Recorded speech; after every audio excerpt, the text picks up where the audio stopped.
जय भीम, जय भारत। आज हम इंजीनियर हरकेश्वर बाबू से जो ये बहुत बार बार शेड्यूल कास्ट के लिस्ट पर शेड्यूल कास्ट को जोड़ने घटाने के विषय में बराबर सबको बता रहे हैं, बताते आए हैं। हम इनसे एक सवाल पर पूछना चाहेंगे कि ये जो शेड्यूल कास्ट का लिस्ट बना है वो डिप्रेस्ड क्लास के लिस्ट का रूपांतर है जो साइमन कमीशन ने अपना रिपोर्ट दिया था और ब्रिटिश इंडिया गवर्नमेंट में उस वक्त के पार्लियामेंट में इसको देखा गया और बताया गया कि जो डॉक्टर भीमराव अंबेडकर ने सवाल उठाया है कि हम हिंदू नहीं है, हिंदू में हमारी गणना नहीं की जाए, उसकी जांच हो गई।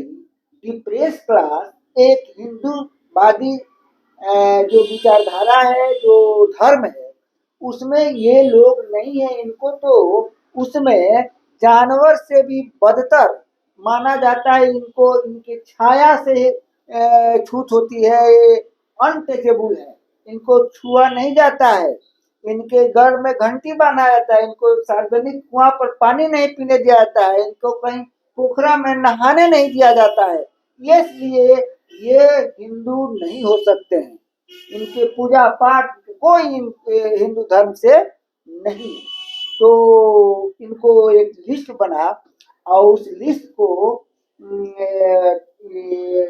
इंडियन संविधान में शेड्यूल कास्ट कहा जाता है और वो पहले डिप्रेस क्लास कहा जाता था। तो 1935 में ये ब्रिटिश इंडिया पार्लियामेंट में पारित हुआ था और 1936 में इन एक्ट हुआ और तब से इनको रिजर्वेशन आ गया और इसी आधार पर डॉक्टर अंबेडकर को ये कॉमनल अवार्ड मिला था कि अपना अलग एक ठो कॉमनल अवार्ड घोषित हुआ था कि आप अपना अलग से प्रतिनिधि चुनिएगा, आपको अपना वोट देने का अधिकार होगा, जिस तरह से और लोगों को था।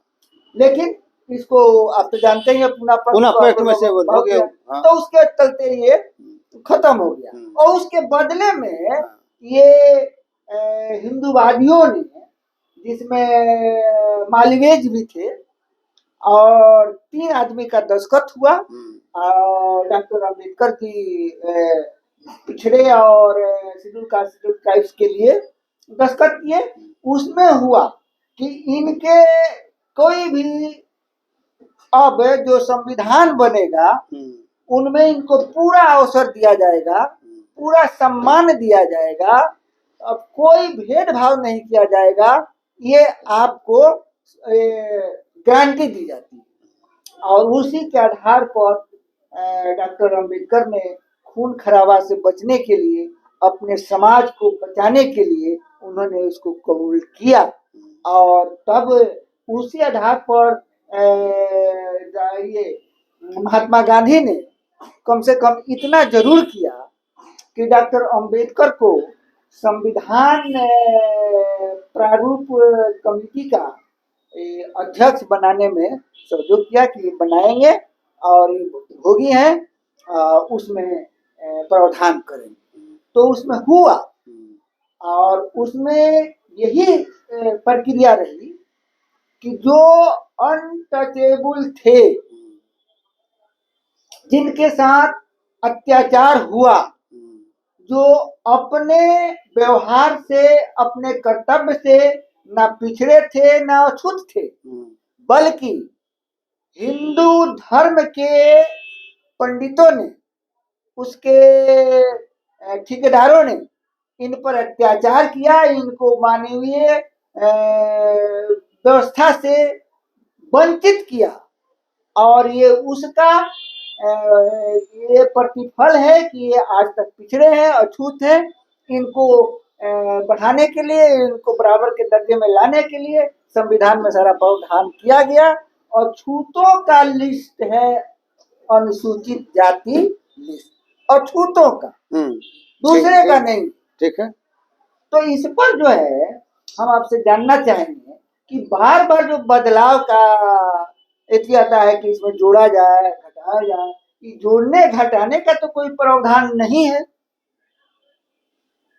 एक बार प्रेसिडेंशियल रूल में से 50 में इसको बदलाव किया गया, जो छूटे थे उनको उसमें प्रावधान किया गया, प्रावधान बदलाव हुआ, किया गया, जोड़ा गया संविधान में उसको व्यवस्था 1950 में क्योंकि संविधान लागू हुआ तो उसी समय मान लीजिए प्रेसिडेंट का ऑर्डर से जो है ना, प्रेसिडेंशियल ऑर्डर से उसको उसमें डाला गया। शेड्यूल कास्ट के लिस्ट में बदलाव हुआ, डाला गया। हाँ, बदलाव नहीं हुआ, शेड्यूल कास्ट का लिस्ट उसमें डाला गया। ठीक है, शेड्यूल कास्ट के लिस्ट में जोड़ा गया प्रेसिडेंट के दस्तखत से। हाँ, जो रूल पहले जो शेड्यूल कास्ट का लिस्ट था, हाँ, वो बढ़ गया। फिर काका कालेलकर का जो रिपोर्ट आया उसमें कुछ जातियों को बताया कि भी छूट गया है, उसको भी जोड़ा गया। 1976 में हाँ, इसको फाइनल ही करके दे दिया गया कि अब इसमें कोई जोड़ घटाव नहीं होगा। अगर कोई विशेष परिस्थिति आती है और उसको जोड़ना पड़ने के हो तो वो पार्लियामेंट में बहस कर करके और उसको जोड़ा घटाया जाएगा, प्रेसिडेंट के दस्तखत से नहीं होगा। ठीक है, इसी आधार पर हम आपसे जानना चाहते हैं कि आप तो लोगों को सब बताते हैं, जरा इस पर बताइए कि क्यों लोग चाहता है कि इसमें फिर जुटे। देखिए, दरअसल स्थिति क्या है कि प्रेसिडेंशियल ऑर्डर 1950 सबसे पहला जो है, जो संविधान में जो सूचीबद्ध किया गया 341 के तहत कि कौन हो इज शेड्यूल कास्ट। तो आपने पहले ही बताया कि जो शुरू में 1935 में 36 में जो अनटचेबल्स का लिस्ट था, करीब पर वही लिस्ट जो है ना आपको इसमें इंट्रोड्यूस मान लीजिए कर दिया गया 1950 में।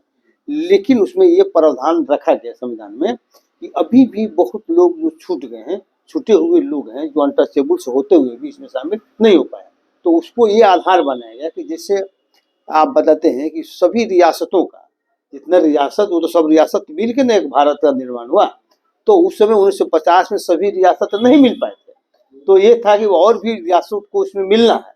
जो दूसरे रियासत मिलेंगे तो उस एरिया में जो अनटचेबल्स होंगे उनको भी शामिल करना पड़ेगा। तो उसी आधार पर इसमें व्यवस्था किया गया कि भाई और भी इसमें छुटल भटकल हो सकता है कि गलती से इस लिस्ट में कोई शामिल हो गया है ना, ये भी हो सकता है। तो इसीलिए प्रावधान किया गया है कि उसमें व्यवस्था किया गया कि भाई इस लिस्ट से किसी को हटाया भी जा सकता है और जोड़ा भी। लेकिन इसको बहुत हार्ड बनाया गया, आसान नहीं बनाया गया। उसमें हार्ड इसलिए बनाया गया, उसमें कहा गया कि भाई पार्लियामेंट करेगा, कानून बना के करेगा। ऐसा नहीं कि आसानी से कोई आया दस्तखत हो गया, ऐसा नहीं होगा। तो हार्ड रूल बना के किया जाएगा। ठीक है, तो प्रावधान किया गया। और लास्टली जो है आप बताते हैं कि जो ओबीसी के लिए जो कानून बना था, आयोग बना था, काका कालेलकर आयोग 1956 में भी हुआ। और फिर काका कालेलकर आयोग जो रिपोर्ट दिया तो उसने रिपोर्ट बहुत दिया कि भाई ये फलाना फलाना जातियां जो है ये अनटचेबल्स हैं, इनका सारा प्रमाण मिला, लेकिन ये किसी कारण से लिस्ट से छूट गई है, तो इसको शेड्यूल कास्ट के लिस्ट में शामिल कर लेना चाहिए। उन्होंने प्रस्ताव दिया। ओबीसी के लिए तो प्रस्ताव था ही, इनके लिए प्रस्ताव था। और लास्टली जो है भारत सरकार मान लीजिए संसद ने उन्हें मान लिया कि 1976 में उनको कानून बना के कर दिया और उस पर प्रेसिडेंट ने उस पर हस्ताक्षर कर दिया। ठीक है, तो ये मान लीजिए हो गया। तो अभी चूंकि उसी प्रावधान के कारण अब तो लिस्ट फाइनल हो गया और अनटचेबल्स का लिस्ट है, अमीर गरीबी का तो लिस्ट है नहीं। लेकिन फिर भी बहुत से लोगों का ये रहता है कि भाई जो आगे बढ़ गया, अब कहने के लिए तो वो लोग कहता है कि अब तो अनटचेबिलिटी है नहीं, अनटचेबिलिटी तो खत्म हो गया, अनटचेबिलिटी तो संविधान अनुच्छेद 17 द्वारा खत्म कर दिया गया। तो फिर जब अनटचेबल्स रहे नहीं तो फिर आज उसका अलग से प्रावधान करने की क्या जरूरत है। ठीक है, तो इस संबंध में मान लिया गया है कि भाई अनटचेबिलिटी के कारण सदियों सदियों तक अनटचेबल का व्यवहार हुआ, जिसके कारण जो पिछड़े हुए लोग जो पिछड़ गए, तो जब तक वो बराबरी पर नहीं आ जाते तब तक तुम्हारे लोगों को सुविधा देना पड़ेगा ना, पिछड़ने के कारण। हाँ। इसमें जो हम शेड्यूल कास्ट की बात कर रहे हैं, हाँ, तो मेरे जानते अब इसमें कहीं जगह नहीं है शेड्यूल कास्ट के लिस्ट में कहीं कोई संशोधन नहीं हो सकता। जस्टिस ऑनरेबल जस्टिस उषा जी के में एक कमेटी बनी थी हाँ इस पर, हाँ और उन्होंने स्पष्ट रिपोर्ट दिया है हाँ कि इसका अंतिम एक बार यदि हो चुका है हाँ 76 में, हाँ। अब अब उसमें कोई गुंजाइश नहीं है, नहीं, अब उसमें किसी को जोड़ा नहीं जा सकता है। इसलिए हाँ कि अनटचेबल ये ऐसा समस्या नहीं है कि आज जो गरीब है कल धनी हो गया, कल जो धनी था वो गरीब हो गया। उसका अब कुछ करना नहीं है। ये अनटचेबल उस समय था, हाँ इसलिए लिस्ट में है, लिस्ट में बना हुआ है हाँ। और बना दिया गया। हाँ और 3 बार इसका एथी बना करके दिया गया था।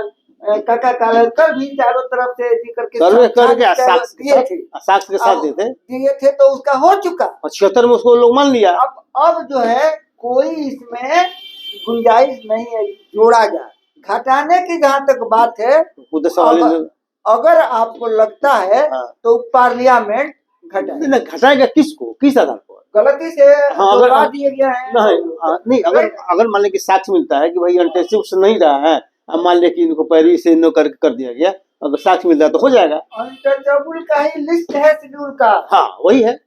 और दूसरे में भी एक और भी बताता है, अभी देखिएगा, कभी जैसे पसमानदा वाला सवाल आता है, तो पसमानदा के लोग को कहना है कि भाई हिंदू में मान लेंगे जो है वो तो सांप्रदायिक लिस्ट, कहते हैं कि वो सांप्रदायिक लिस्ट है, ठीक है। जरूर हम इस पर कहेंगे कि ये जो साइमन कमीशन आया था, इसलिए आया था कि डॉक्टर अंबेडकर ने कहा था कि हम हिंदू नहीं है, और महात्मा गांधी का ऐसा था नहीं ये हमारे हिंदू है, ठीक है।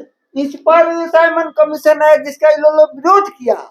लेकिन साइमन कमीशन ने अनटचेबल के लिए लिस्ट को तैयार किया और डिप्रेस क्लास में उसको जा करके पार्लियामेंट में, ब्रिटिश इंडिया पार्लियामेंट में सबमिट किया, और उस पर अछूतों का लिस्ट है ये लिस्ट।